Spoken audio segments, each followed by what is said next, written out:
நம்ம எதிர்பார்த்த மாதிரியே தான்.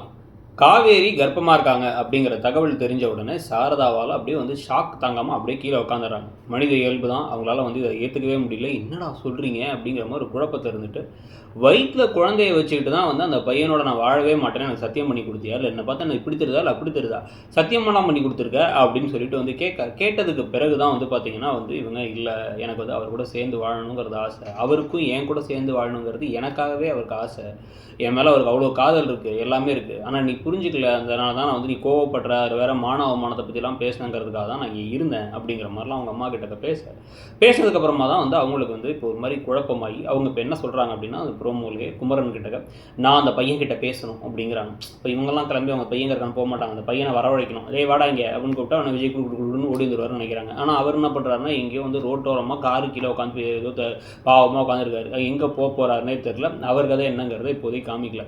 ஆனால் எப்படியோ இது வந்து கனவு காட்சி கிடையாது. காவேரி கர்ப்பமாக இருக்க நியூஸை இத்தனை நாள் கழிச்சு எப்படியோ கொண்டுட்டாங்க. ஏன்னா நடுவில் இழுத்து ட்ராக் பண்ணி கொண்டு போய் நமக்கு அப்படியே டயர்டாக்கி விட்டதுலேருந்து இப்போ ஒரு முன்னேற்றம் வந்துருச்சுங்கிறது நல்ல விஷயம்.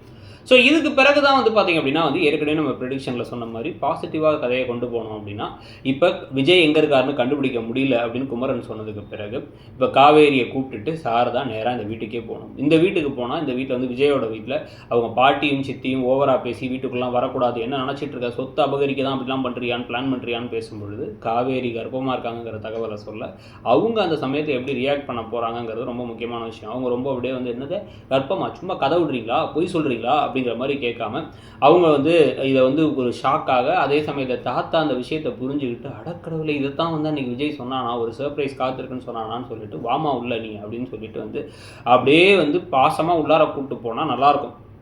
அச்சயத்தட்டெலாம் காமிச்சு நேராக உள்ளார கூப்பிட்டு போயிட்டு தாம்பூலத்தட்டுலாம் வச்சு காமிச்சு உள்ளே கூப்பிட்டு போனால் நல்லாயிருக்கும். ஆனால் வந்து அதெல்லாம் பண்ணாமல் இப்போ திருப்பி நெகட்டிவாக கொண்டு போய் அந்த குழந்தைக்கு விஜய் தான் அப்பாங்கிறதுக்கு என்ன சாட்சிங்கிற மாதிரி ஏதாவது ஓவராக தேவையில்லாமல் வார்த்தைகள் விட்டு இதெல்லாம் பொய் சொல்கிறீங்களாங்கிறத விட்டு இன்னமும் சாரதாவை நோவடிச்சு கடைசியாக கருவை கலைச்சரலாங்கிற முடிவு மாதிரி நெகட்டிவாக கதை போயிடக்கூடாது.